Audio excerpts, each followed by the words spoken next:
아멘. 할렐루야. 감사합니다. 오늘 비시디안 안디옥에서 계속 이제 바울이 설교하는데요. 우리 한번 읽겠습니다. 13장 44절로 48절 말씀. 그 다음 안식일에는 온 시민이 거의 다 하나님의 말씀을 듣고자 하여 모이니 유대인들이 그 무리를 보고 시기가 가득하여 바울이 말한 것을 반박하고 비방하거늘 바울과 바나바가 담대히 말하여 이르되 하나님의 말씀을 마땅히 먼저 너희에게 전할 것이로되 너희가 그것을 버리고 영생을 얻기에 합당하지 않은 자로 자처하기로 우리가 이방인에게로 향하노라. 주께서 이같이 우리에게 명하시되 내가 너를 이방의 빛으로 삼아 너로 땅끝까지 구원하게 하리라 하셨느니라 하니 이방인들이 듣고 기뻐하여 하나님의 말씀을 찬송하며 영생을 주시기로 작정된 자는 다 믿더라. 우리는 복음을 전하지만 때로는 실망할 때가 있습니다. 왜 그렇죠?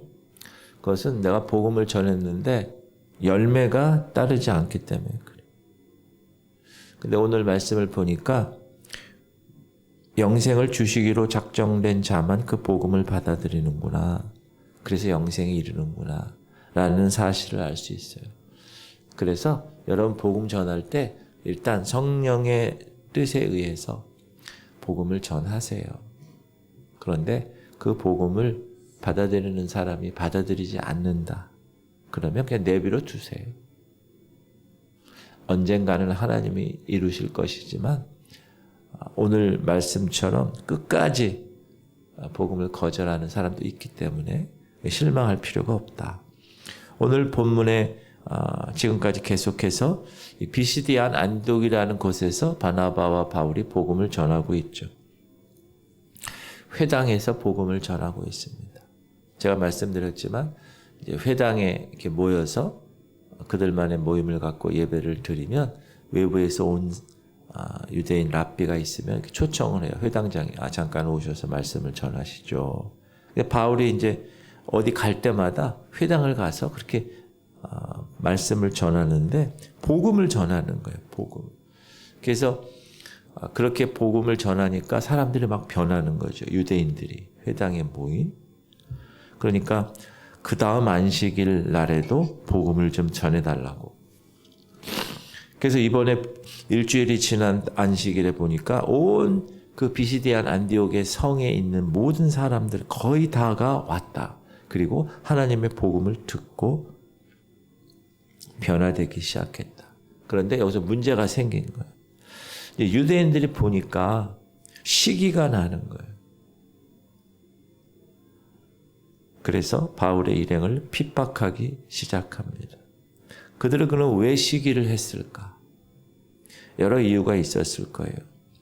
자, 지금 수많은 이방인들이 회당을 찾아온 목적이 뭐냐? 유대인 입장에서는 유대계로 개종하려는 목적이었는데 갑자기 바울의 설교를 듣기 위해서 온 거예요. 또 그들이 시기한 이유는 지금 유대인들 입장에서는 자신들의 성스러운 회당이잖아요. 회당. 그런데 바울이라는 사람이 와가지고 반율법적인 교훈을 이야기하는 장소로 제공된 거예요. 자기네 회당이. 그러니까 마땅하게 생각하지 않았고 또 시기를 한 이유는 자기들의 유대인 회당을 예수님 복음 전하는 장소, 전도 장소로 활용하니까 이 유대인들이 화가 났고 열받은 거. 그래서 반격을 하기 시작합니다. 율법을 가르치는 회당인데 바울이라는 사람이 와서 율법으로는 구원 못 받아. 예수의 이름으로 힘입어 믿는 자마다 의롭다 하심을 얻어. 이런 설교를 하는 거예요. 그러니까 유대인 입장에서는 용납이 더 이상 되지 않았다. 바울과 바나바 그리고 전도 그 팀들이 그 비시디안 안디옥에 와서 특별히 회당에서 그 복음 말씀을 전하는 것을 들어보니까 유대인 입장에서는 자신들에게는 유익이 안 되는 큰 손해를 준다는 사실을 발견하게 되고 이제 더 이상 방관하면 안 되겠다. 그래서 소동을 일으킵니다. 바울과 이제 유대인들 간의 대립이 시작됐고 이제 그 비시디안 안디옥에 있는 그 회당 안은 난장판이 된 것입니다. 그러니까 바울과 그 전도팀들이 이제 더 이상 이들과의 변론은 무익하구나. 그런 결론을 맺게 되고 이렇게 이야기합니다. 바울과 바나바가 담대히 말하여 이르되 하나님의 말씀을 마땅히 먼저 너희에게 전할 것이로되 너희가 그것을 버리고 영생을 얻기에 합당하지 않은 자로 자처하기로 우리가 너희들에게서 저 이방인으로 떠나겠다. 유대인들은 바울이 말한 대로 하나님의 말씀을 마땅히 전함을 받을 사람들입니다. 그런데 스스로 그들은 거역했다. 왜 그랬을까? 유대인들이 이처럼 하나님의 말씀을 먼저 전함받을 사람들이라는 사실은 구원이 유대인으로부터 나왔기 때문에 그래요. 시작. 너희는 알지 못하는 것을 예배하고 우리는 아는 것을 예배하노니 이는 구원이 유대인에게서 남이라. 그래서 유대인들은 마땅히 이 구원의 기쁜 소식을 먼저 듣고 복음을 받아들여야 할 사람들이에요, 원래. 그런데 그런 특권을 그들은 포기했다, 거부했다. 또 유대인들은 하나님의 말씀을 맡은 사람들이에요. 그런즉 유대인들의 나음이 무엇이며 할례의 유익이 무엇이냐? 그러니까 범사에 많은데 우선 그들이 하나님의 말씀을 맡은 사람들이야. 하나님께서 하나님 말씀을 누구에게 줬어요?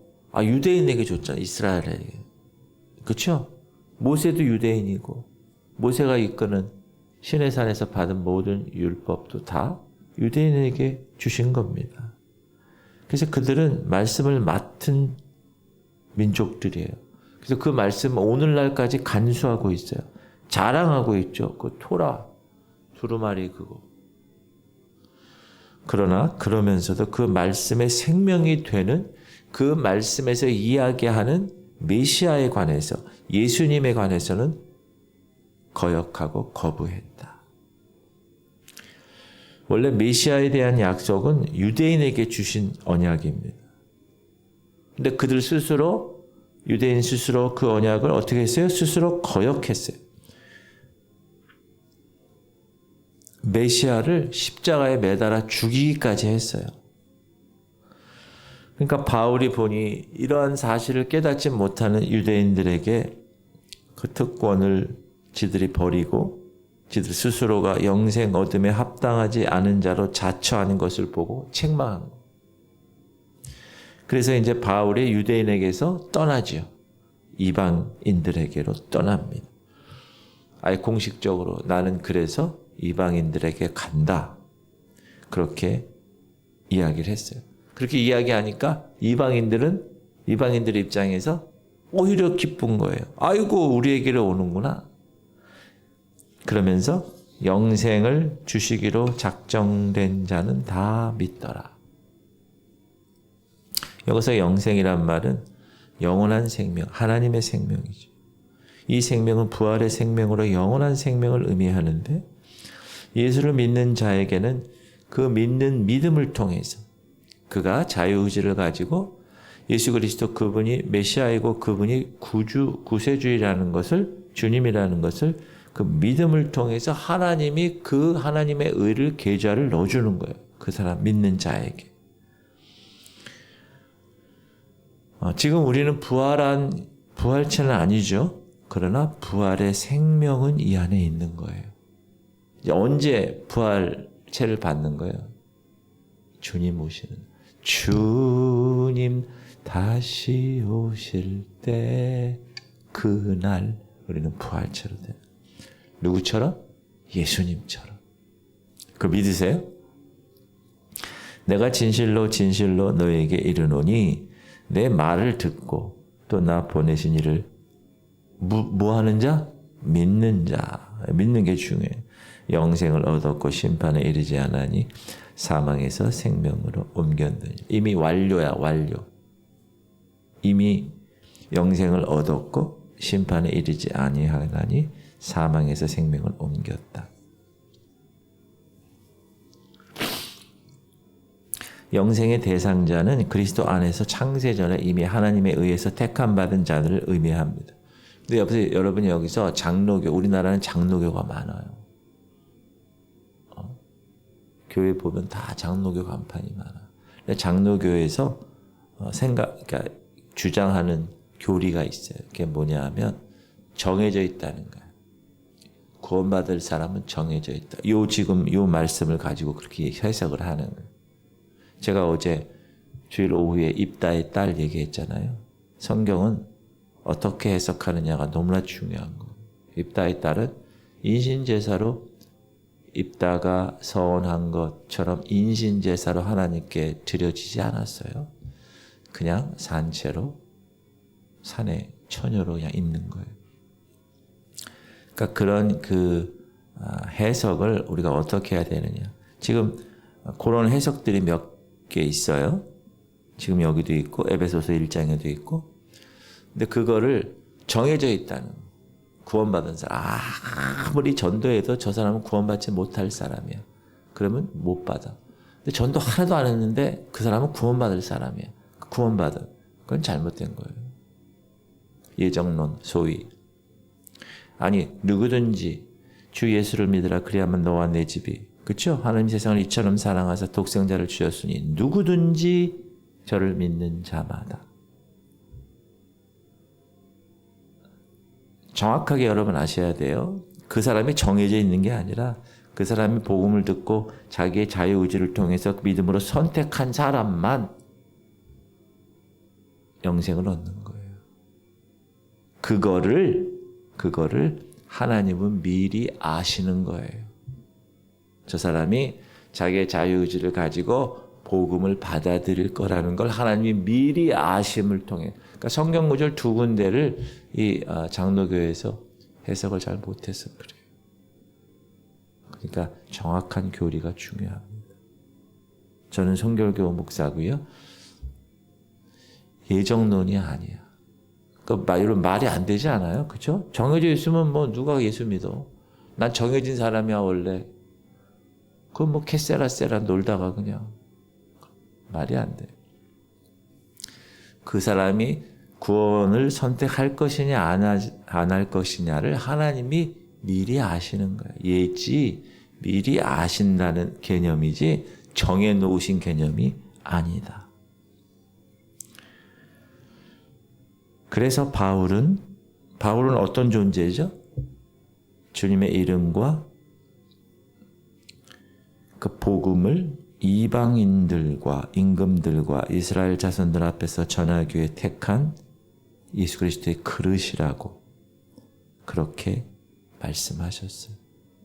그래서 이제 유대인에게 복음을 전하는 것을 이제 그들이 거부하니까 이방인에게 복음을 전합니다. 바울도 여러분 자기가 다메섹의 공문을 가지고 예수 믿는 사람을 잡아 죽이러 갔을 때 자기가 예수님을 만나서 이방인의 그릇이 되게 복음을 전하는 주님의 택한 그릇이 되리라고는 상상 1도 안 하는 사람. 누가 바울이 복음 전도자가 되리라고 생각했겠어요? 1도 안 했어요. 그러나 하나님은 그렇게 하셨다는. 그래서 여러분 복음 전할 때 어느 곳에서나 아무에게나 복음을 전하는 것. 어떻게 알아요 우리가? 모르니까 그 사람이 바울이 될지 어떻게 알아요? 복음을 다 전하는.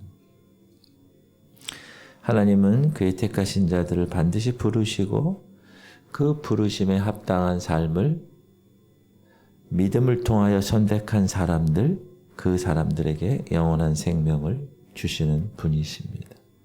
바울은 이제 비시디안 안디옥 회당에서 쫓겨나죠. 나갑니다. 그리고 그들이 전한 복음은 온전히 전해지고 하나님께서 영생을 주시기로 작정한 사람, 그런 사람은 다 구원에 이르는 거죠. 그래서 여러분, 우리 한국에서 장로교가 많아서 장로교는 또 나중에 엔드 타임, 마지막 시기에 관한 교리가 좀 달라요, 우리랑. 그래서 여러분은 요즘 이 말세에는 교리를 잘 선택해야 돼요. 교리. 하나님의 말씀을 100% 믿고 선포하는 그런 교회, 그런 교단이 너무나 중요합니다. 얼마나 다른 복음들, 비스무리한 그러한 이단들이 얼마나 많은지 몰라요. 제가 장로교가 이단이라고 얘기하는 게 아니에요. 신천지나 하나님의 교회나 이런 데 보세요. 말도 안 되는 얘기, 상식적이지 않은 얘기 가지고. 그럼 이렇게, 목사님 그런데 왜 거기 이렇게 사람들이 많이 모이죠? 그 미혹의 영 때문에 그래요. 미혹의 영 때문에. 그러니까 여러분은 이 지구촌 성결교회 오신 것을 환영합니다. 얼마나 귀한 교회인지 몰라요. 잘 오신 거예요. 끝까지 이 교회에서, 우리 교회에서 비전 선언을 딱 하면서 승리하는 여러분 되시기를 주님의 이름으로 축복합니다. 기도합시다. 주님, 복음을 전할 때 실망하지 않게 하시옵소서. 열매가 없다고? 아니요. 몰라요. 그래서 우리는 어디에서나 누구에게나 복음을 전해야 해요. 또 주님의 택함받은 자들은 반드시 부르시고 그 부르심에 응답하는 사람만 받는 거예요. 우리 할인일에서 뭘 기도하라고요? 후두열이 조성되게 하시옵소서. 최영렬님, 김은희 원사님, 김사라 원사님, 강웅래 원사님 허리 수술했어요. 회복시키시옵소서.